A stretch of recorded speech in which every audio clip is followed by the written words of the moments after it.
বাংলাদেশে এই মুহূর্তে যে পরিস্থিতি তা ভয়াবহ ভয়াবহ এতটাই একটা ভিডিও ক্লিপ যেখানে খুলনাতে একজন গৃহবধূ তাকে যেভাবে নগ্ন করে পাশবিক উল্লাসে যেভাবে তাকে ধর্ষণ করা হচ্ছে এবং সেই ছবি একজন তুলছেন। সনাতন ধর্মে যারা বিশ্বাসী, সংসার ধর্ম পালন করেন, সেই রকম একজন গৃহবধূকে হত্যা যারা করে বা তাদেরকে ধর্ষণ করে, তাদের মতো পাশবিক নরপিশাচ এই পৃথিবীতে খুব কমই আছে।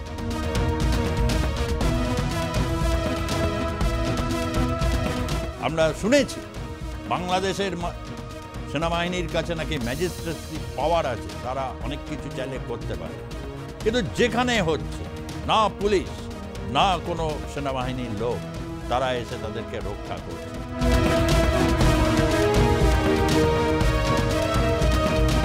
যে এই রকম একটা দানবীয় উল্লাস যেখানে চলে ধর্মের নামে, যেখানে সংখ্যালঘুদের মানুষ বলে বিবেচিত করা হয় না, সেই সব দেশ অবিলম্বে পরিত্যাগ করা উচিত। অনেক ধরপাকড় হচ্ছে, সেখানে র্যাডিক্যালাইজেশন ভীষণভাবে ছড়িয়ে পড়েছে এবং বিভিন্ন মাদ্রাসার মাধ্যমে, বিভিন্ন সংগঠনের মাধ্যমে র্যাডিক্যালাইজেশন হচ্ছে এবং বেশ কিছু র্যাডিক্যালাইজেশনের ক্ষেত্রে মূল মাথা হিসেবে কাজ করছে বাংলাদেশিরা।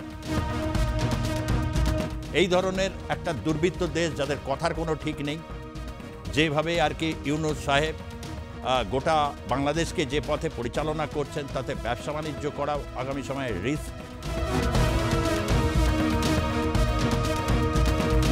আমি আগেও বলেছি, বাংলাদেশ যে ভয়াবহ ইমেজ সংকটের মধ্যে গিয়ে পড়বে আগামী দিনে, উদ্ধার করার কেউ থাকবে না। অনেক অনেক দেরি হয়ে গেছে। 10-11 মাস ধরে যে অবর্ণনীয় অত্যাচার তৈরি হয়েছে, সেটা কিন্তু সহ্যের সীমা পেরিয়ে গেছে।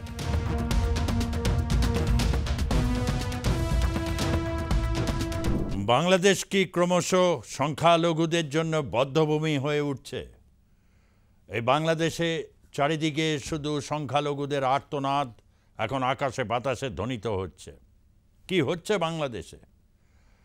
সাম্প্রতিক যে ছবিগুলো আসছে তাতে বোঝা যাচ্ছে 5ই আগস্টের পর যেভাবে ধ্বংস লীলা শুরু হয়েছিল নতুন বাংলাদেশ গড়ার লক্ষ্যে, সেটা নাকি সেকেন্ড রিপাবলিক।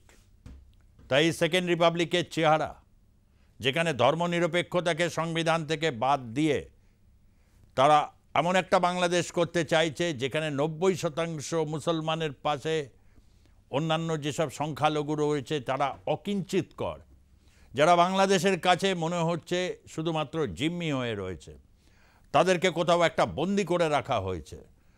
এবং এই বন্দি দশা থেকে মুক্ত হওয়ার জন্য আন্তর্জাতিক মহল যেখানে সাহায্যের হাত বাড়িয়ে দেবে, সে আন্তর্জাতিক মহল বা রাষ্ট্রপুঞ্জ তারা নিশ্চুপ। বাংলাদেশে এই মুহূর্তের যে পরিস্থিতি তা ভয়াবহ ভয়াবহ এতটাই একটা ভিডিও ক্লিপ যেখানে খুলনাতে একজন গৃহবধূ তাকে যেভাবে নগ্ন করে পাশবিক উল্লাসে যেভাবে তাকে ধর্ষণ করা হচ্ছে এবং সেই ছবি একজন তুলছেন, তুলে গোটা জায়গায় ছড়িয়ে পড়ছে। সেই পাশবিক উল্লাস, সেখানে দাঁড়িয়ে একদল ধর্ম উন্মাদ তারা ধর্ষণ করছেন। কি তার কারণ হচ্ছে সে একজন হিন্দু নারী। সনাতন ধর্মে যারা বিশ্বাসী, সংসার ধর্ম পালন করেন, সেই রকম একজন গৃহবধূকে হত্যা যারা করে বা তাদেরকে ধর্ষণ করে, তাদের মতো পাশবিক নরপিশাচ এই পৃথিবীতে খুব কমই আছে এবং বাংলাদেশ জুড়ে সেই সৌল্লাসে তারা করে যাচ্ছে। শুনেছি ওখানে, আমরা বাংলাদেশের নাগরিক নই, ভারতীয় নাগরিক। আমরা শুনেছি বাংলাদেশের সেনাবাহিনীর কাছে নাকি ম্যাজিস্ট্রেসি পাওয়ার আছে, তারা অনেক কিছু চাইলে করতে পারে, কিন্তু যেখানে হচ্ছে না পুলিশ না কোনো সেনাবাহিনীর লোক, তারা এসে তাদেরকে রক্ষা করছে। তাই খোলা ময়দানে একেবারে বেআব্রু হয়ে পড়েছে বাংলাদেশের এই সমস্ত মৌলবাদী, যে সমস্ত ধর্মোন্মাদ এই শক্তিগুলো। রাজনৈতিক প্রতিপক্ষ আওয়ামী লীগকে এতটাই তারা বিধ্বস্ত করে দিয়েছে, আওয়ামী লীগ আগামী দিনে ঘুরে দাঁড়াবে কি না সে নিয়ে গোটা বাংলাদেশের বহু সংখ্যক মানুষ তারা খুব চিন্তিত, তারা নানাভাবে ফিরে আসতে চাইছেন এবং হয়তো তারা ফিরে আসবেনও, সেটা অন্য ব্যাপার। রাজনৈতিক প্রশ্ন, একটা দেশে কে ক্ষমতায় কিভাবে আসবে না আসবে তাদের প্রশ্ন। কিন্তু সংখ্যালঘুদের উপর, নিরস্ত্র এই সংখ্যালঘুদের উপর যে পাশবিক অত্যাচারগুলো হচ্ছে, মহিলাদের যেভাবে ধর্ষণ করা হচ্ছে এবং তার ভিডিও ছড়িয়ে দেওয়া হচ্ছে, তাতে বোঝা যায় বাংলাদেশের মান, ইজ্জত, সম্ভ্রম, আব্রু সে কোনোটাই রক্ষা করতে পারছে না। অনেক পশ্চিমবঙ্গবাসী মনে করেন, আমার অনেক চেনা জানা, বলছে যে কোনো এক সময় তারা আজকে বলছেন ভালো হয়েছে একদিকে, তাদের পূর্বপুরুষেরা 47 সাল, কেউ হচ্ছে তারপরে 60-এর দশকে, কেউ কেউ হচ্ছে মুক্তিযুদ্ধের সময় তারা চলে এসেছেন, তারা বলেছেন যে তাদের পূর্বপুরুষের প্রতি কৃতজ্ঞতা প্রকাশ করছেন, যে এই রকম একটা দানবীয় উল্লাস যেখানে চলে ধর্মের নামে, যেখানে সংখ্যালঘুদের মানুষ বলে বিবেচিত করা হয় না, সেই সব দেশ অবিলম্বে পরিত্যাগ করা উচিত এবং তাদের সাথে কোনো রকম সম্পর্ক রাখাও হচ্ছে ভয়ঙ্কর রকমের এক ধরনের দুঃসাহস হয়ে যায়।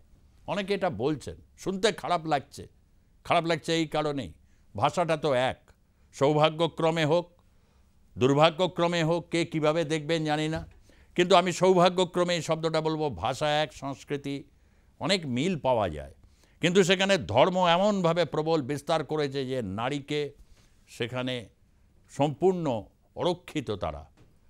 তাদেরকে ঘরের ভেতর ঢুকে গিয়ে, আগে শুনতাম নাকি রাস্তায় বেরোনো সেখানে বিপজ্জনক, এখন ঘরের ভেতর ঢুকে পড়ছে। তাহলে সেই দেশ কিভাবে একটা সংখ্যালঘুরা তারা থাকবেন? গোটা আশা করি এই ভিডিওটা বেশিক্ষণ দেখার মতো পরিস্থিতি নেই, এই ভিডিওটা ইতিমধ্যে ভাইরাল। এই ঘটনা থেকে নিশ্চয়ই মানুষ শিক্ষা নেবেন এবং যারা যারা সাম্প্রদায়িকতা বিরোধী মিছিল মিটিং করেন, এবং বলবো যে পৃথিবীর সমস্ত সংখ্যালঘুদের স্বার্থের ব্যাপারে কথা বলুন। ভারতবর্ষে এরকম ঘটনা যদি হয়, নিঃসন্দেহে অনেকেই প্রতিবাদ করেন। অনেকে বলবেন যে মোদি পেছনেই সব নাকি মিডিয়া এখন লটকে পড়েছে, এরকম তো বয়ান আছে বাংলাদেশে, এই বয়ানটা খুব চালু বয়ান আর কি। সেখানকার মেন স্ট্রিম মিডিয়া মোদির পেছনে লটকে পড়েছে। আবার যখন সেই নরেন্দ্র মোদির সাক্ষাৎ পাওয়ার জন্য ইউনূস আর তার চামচা বাহিনী যেভাবে আর কি উদ্গ্রীব থাকেন, তখন বলে মিডিয়া একটু ভুলভাল খবর অতিরঞ্জিত করে তারা দেখাচ্ছে। এই ভিডিওটি কোনো পশ্চিমবঙ্গ বা ভারতের কোনো মিডিয়া তোলেনি, তারা এই ঘটনাটা দেখে শিউরে উঠছে। অনেকেই বলছেন, যারা অনেক সময় শাক দিয়ে মাছ ঢাকার চেষ্টা করেন, বলেন যে এইগুলো করলে সাম্প্রদায়িক সম্প্রীতির বাতাবরণ নষ্ট হয়ে যায়, মৌলবাদীদের হাতে যে দেশ চলে যায়, সেই কোনো দেশ, মানে সেই সব দেশ পৃথিবীর কোনো দেশের সাথে তারা একাত্ম হতে পারেনি, পারবে না, আগামীর পৃথিবী বরদাস্তই করে না। কিন্তু এই ইন্টারিম সময়গুলোর মধ্যে থেকে যে অসংখ্য মানুষ এই রকম তাদের আত্মচিৎকার, সেই আত্মচিৎকার অনেককেই এগিয়ে আসতে, কিছু বলতে বাধ্য করছে। এই বলাটা কিন্তু শেষ বলা নয়, এটাও মাথায় রাখবেন, এরকম বলতেই থাকবো, ধারাবাহিকভাবে বিভিন্ন ক্ষেত্রে বলতে থাকছি। আওয়ামী লীগকে রাজনৈতিকভাবে টার্গেট করা, বঙ্গবন্ধু শেখ মুজিবুর রহমানকে তার সমস্ত স্মৃতি স্মারককে গুড়িয়ে দেওয়া, এবং যেহেতু তিনি ধর্মনিরপেক্ষতার বাংলাদেশে জনক এবং তিনি ধর্মনিরপেক্ষতাকে তার যে গোটা মুক্তিযুদ্ধের টিম তারা যেহেতু এটাকে ধারণ করেন, তাই তাদের সমস্ত স্মৃতিকে বুঝিয়ে দিতে হবে, উড়িয়ে দিতে হবে। তার কারণ দোসর পাকিস্তান থেকে সেরকমই নির্দেশ আছে, দোসর পাকিস্তান সেরকম চায়। অন্যদিকে হচ্ছে ভারতের উন্নতিতে সবচেয়ে বেশি যাদের শিরোপীড় আছে চীন, তারা মনে করে যে বিপ্লবের মাধ্যমে যে চীন তৈরি হয়েছে তারা সব কিছুতে ভারত থেকে এগিয়ে আছে। সে অনেক কিছুতে থাকতেই পারেন, কিন্তু যেভাবে পাকিস্তান এবং বাংলাদেশকে মদত দেওয়া হচ্ছে নানাভাবে চীনের পক্ষ থেকে, সেটা ভারতীয় মিডিয়া গভীরভাবে এটাকে পর্যবেক্ষণ করছে এবং তারা তাদের প্রতিবেদন তৈরি করছে। বিস্তারিতভাবে এই বিষয়ে ঢুকব না, আন্তর্জাতিক সম্পর্কের অনেকগুলো জটিলতা থাকে, অনেকগুলো বাঁক থাকে, সেই বাঁক উপবাকের মাধ্যমে অনেক সময় প্রগতি আটকে যায়। ভারতবর্ষ একের পর এক ব্যবস্থা নিচ্ছে। শুধু ভারতবর্ষের কথা কেন বলবো, আমি বরং শুরুতে বাংলাদেশের এই ঘটনাগুলো এবং যে ভয়ঙ্কর একটা র্যাডিক্যালাইজেশনস হয়েছে, যা মধ্যপ্রাচ্যের অনেক দেশ তারা ইতিমধ্যেই মেনে নিয়েছে। তারা ইসলাম ধর্মাবলম্বী দেশ। আরও একটি মুসলিম ধর্মাবলম্বী দেশ আছে মালয়েশিয়া। আমি কতিপয়বার মালয়েশিয়ার উদাহরণ দিয়েছি, কেন মালয়েশিয়ার যারা শাসক তারা দীর্ঘদিন ধরে শাসন করছেন, কিন্তু তাদের কেউ ফ্যাসিস্ট বলে মানে অভিহিত করেনি। সেই মালয়েশিয়াতে ভারতের বিকল্প চিকিৎসা ব্যবস্থা নিতে বাংলাদেশিদের কাছে আহ্বান জানানো সেই সমস্ত মহান ব্যক্তি প্রবরদের বলি যে এই খবরটা নিশ্চয়ই আপনারা দেখেছেন, মালয়েশিয়া থেকে অনেক ধরপাকড় হচ্ছে, সেখানে র্যাডিক্যালাইজেশন ভীষণভাবে ছড়িয়ে পড়েছে এবং বিভিন্ন মাদ্রাসার মাধ্যমে, বিভিন্ন সংগঠনের মাধ্যমে র্যাডিক্যালাইজেশন হচ্ছে এবং বেশ কিছু র্যাডিক্যালাইজেশনের ক্ষেত্রে মূল মাথা হিসেবে কাজ করছে বাংলাদেশিরা। মালয়েশিয়া সরকার ইতিমধ্যে 19 জনকে তারা ডিপোর্ট করেছে, অর্থাৎ বাংলাদেশে ফেরত পাঠিয়ে দিয়েছেন। প্রায় 5 লক্ষ মানুষ সেখানে কাজ করেন। সেখানেও নানা রকমভাবে চেষ্টা হচ্ছে এই 5 লক্ষের নানা রকম তথ্য তারা জোগাড় করছে, যে কারা কারা এই ধরনের মৌলবাদী এবং ভয়ঙ্কর র্যাডিক্যালাইজেশনসের মধ্য দিয়ে গিয়ে একটা অশান্তির পরিস্থিতি তৈরি করছে। মালয়েশিয়া এগুলোকে বরদাস্ত করবে না, এটা আমি আগেও বলেছি আপনাদেরকে। পৃথিবীর অনেক দেশই বরদাস্ত করবে না। ভারতবর্ষ এই ক্ষেত্রে কিছু করার তাদের কাছে অনেকগুলো অসুবিধা রয়েছে, তথাপি কতগুলো পদক্ষেপ নিয়েছে। ভারত যেটা চাইছে খুব স্পষ্ট করে দিয়েছে, এই ধরনের একটা দুর্বৃত্ত দেশ যাদের কথার কোনো ঠিক নেই, যেভাবে আর কি ইউনূস সাহেব গোটা বাংলাদেশকে যে পথে পরিচালনা করছেন, তাতে ব্যবসা বাণিজ্য করা আগামী সময়ে রিস্ক। হয়তো ভারত অনেক আমদানি করে, তার মধ্যে পাটজাত দ্রব্য অত্যন্ত গুরুত্বপূর্ণ। সেই পাটজাত দ্রব্যের 9টি আইটেম ভারতের বিভিন্ন যে স্থলবন্দরগুলো রয়েছে, পেট্রোপোল, বেনাপোল, আগে গার্মেন্টস এবং তৎসহ বেশ কিছু প্রোডাক্ট, এখন আরও 9টি প্রোডাক্টের সাথে যুক্ত হয়েছে, যে কারণে বাংলাদেশের যারা এইগুলো উৎপন্ন করেন তাদের তো নাভিশ্বাস তৈরি হবে, কিন্তু তাদের থোড়াই কেয়ার। তাদের নাভিশ্বাস উঠল, তারা মরলেন কি বাঁচলেন সেই নিয়ে তো ইউনূস সাহেবের কোনো চিন্তা ভাবনা আছে বলে তো মনে হয় না। তারা শুধু ভারত বিদ্বেষ বা হিন্দু বিদ্বেষকে অবলম্বন করে তারা যেভাবে আর কি একটা দেশকে এগিয়ে নিয়ে যেতে চাইছেন, তাতে একটা চিরস্থায়ী ক্ষত তৈরি হয়ে গেল। এই ধরনের ভিডিওগুলো আজকে আমি দেখছিলাম যে অনেকেই এগুলো নিয়ে চর্চা করছেন। এমনিতেই ধর্ষণ বা ধর্মান্তকরণকে কোনো সুস্থ স্বাভাবিক আধুনিক মানুষ বরদাস্ত করে না, কেউই করে না। একজনের ধর্ম সে জন্মগতভাবে যেটা পালন করছেন, সেই ধর্মকে জবরদস্তি বা ছলচাতুরির মাধ্যমে তাকে ধর্মান্তরিত করা, মহিলাদের ক্ষেত্রে এটা বেশি হচ্ছে এবং তাদেরকে জবরদস্তি ধর্মান্তরিত করা হচ্ছে। এবং হিন্দু ছেলে যারা রয়েছে তাদেরকে নানাভাবে চাকরি থেকে অপসারণ, কোথাও 10টা টাকাকে কেন্দ্র করে বাপ ছেলেকে পিটিয়ে দিচ্ছে ক্ষৌরকার তারা। লালমনিরহাটের এই ঘটনাও আপনারা দেখেছেন। এবং অন্যান্য আরও ব্যবসা বাণিজ্য প্রতিষ্ঠানে, দোকানে আগুন লাগিয়ে দেওয়ার মাধ্যমে, অর্থাৎ সংসারে যাতে নাভিশ্বাস হয়, অর্থাৎ এটাকে বলা হয় যে চারদিক দিয়ে ঘিরে ফেলে লাইফ হেল করে দেওয়া। এরকমই হচ্ছে, লাইফ একদম হেল করে দিয়েছে। তার মধ্যে কেউ যদি ইসলামকে কবুল করে নেন তাহলে হয়তো তিনি বেঁচে যেতে পারেন, কিন্তু সেটা স্বাভাবিকভাবে অনেকের কাছেই অসম্ভব। তার কারণ স্বাধীনতার স্বপ্ন শুধুমাত্র ধর্মীয় ক্ষেত্রটাকেই বা বাদ যায় কেন?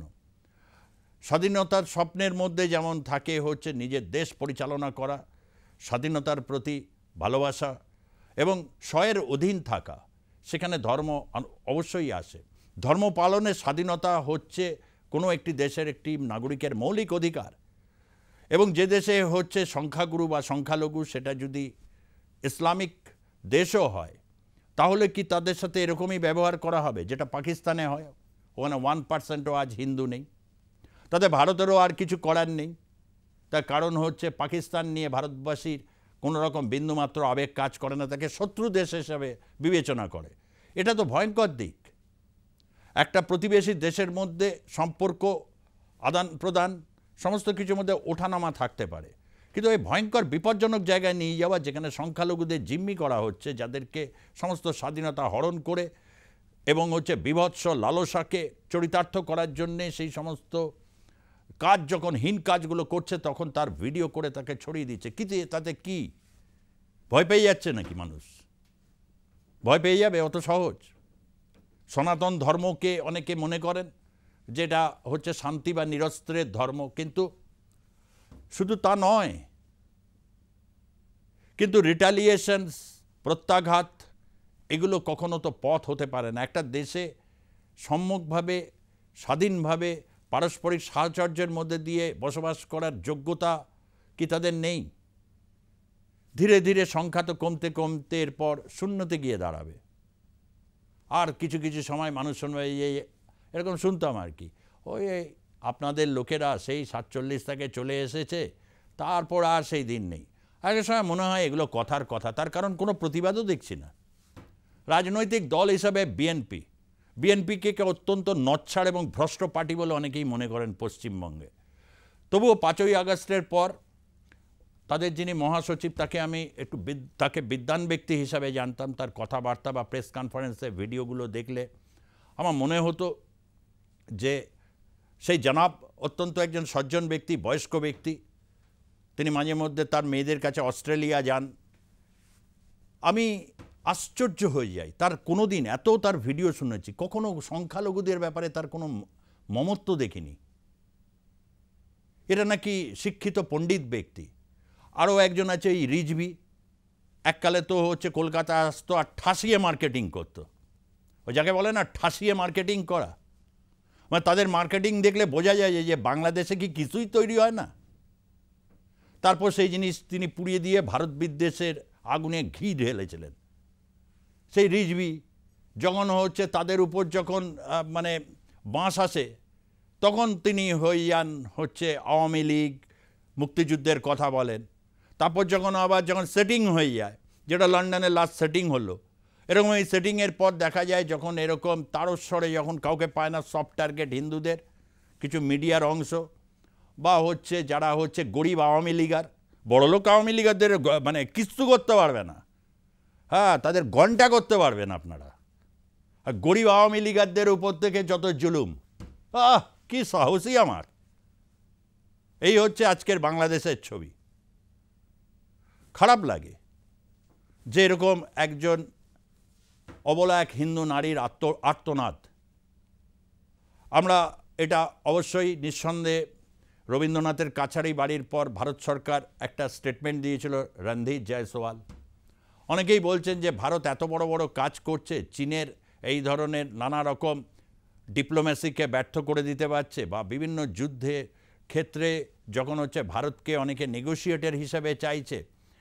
আর বাংলাদেশের ক্ষেত্রে কেন ভারতের কি কোনো দুর্বলতা প্রকাশ পাচ্ছে? আসলে ঐতিহাসিকভাবে ভারত বাংলাদেশের যে সম্পর্ক, কোথাও কি স্টেপ নেওয়া হবে বা কিভাবে যাবে সেই নিয়ে কোনো স্থির সিদ্ধান্তে আসতে পারছেন না।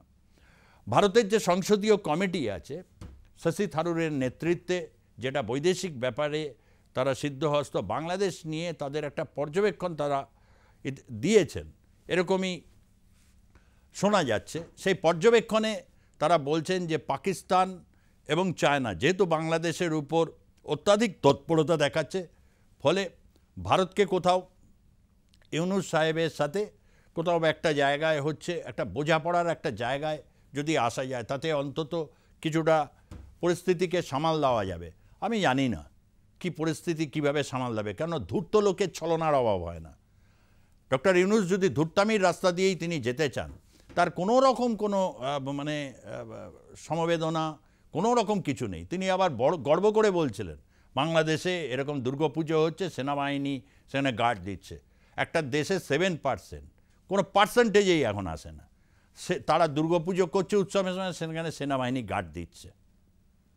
মানুষের একটা আবেগ থাকে জানি, তবে এই রকম একটা পরিস্থিতির মধ্যে আপনারা ধর্মীয় প্রথা পালনই বা কীভাবে করবেন, বা কতটা করাটা সমীচীন। একটা কথা বলি, সনাতন ধর্মেও কিন্তু অনেক দিক আছে, সেই দিকের মধ্যে নিরাকারের দিকও আছে। বিস্তৃতভাবে আপনাদেরকে বলবো, সাংখ্য দর্শনটা এই ক্ষেত্রে ইঙ্গিত দেয়। নিরাকারের সেখানেও একটা দর্শন কিন্তু খুব গভীরভাবে প্রতীত রয়েছে।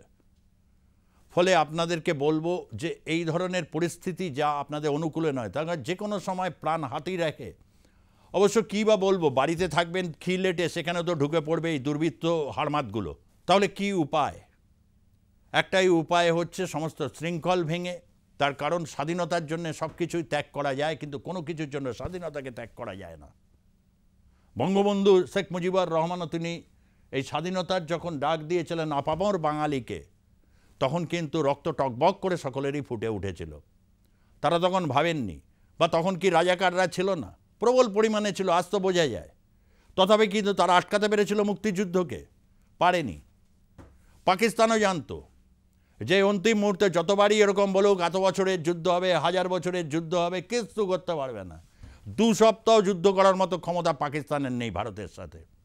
আর তার জেরে বাংলাদেশ চিৎকার করছে। বাংলা একটা প্রবাদ আছে না, মেড়া লড়ে খুঁটির জোরে।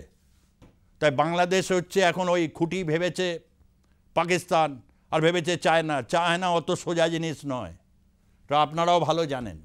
তাই আমার মনে হচ্ছে, এবং যে পরিস্থিতি যে জায়গায় যাচ্ছে ওটা অত্যন্ত ভয়াবহ। তাদেরকে কোথাও একটা গান পয়েন্টে রাখা হয়েছে, এবং সেটাকে বলা হয় না যেরকম পিন ফোটানোর মতো তাদের ফোটানো হচ্ছে। তারা আত্মচিৎকার করছে, আর এই ছবিগুলো পাঠানো হচ্ছে যাতে এটা একটা ভারতবর্ষে একটা সেন্সেশন তৈরি হয়। দাঙ্গা লাগানোর ছক করছে বাংলাদেশের সরকার পশ্চিমবঙ্গ এবং ভারতে।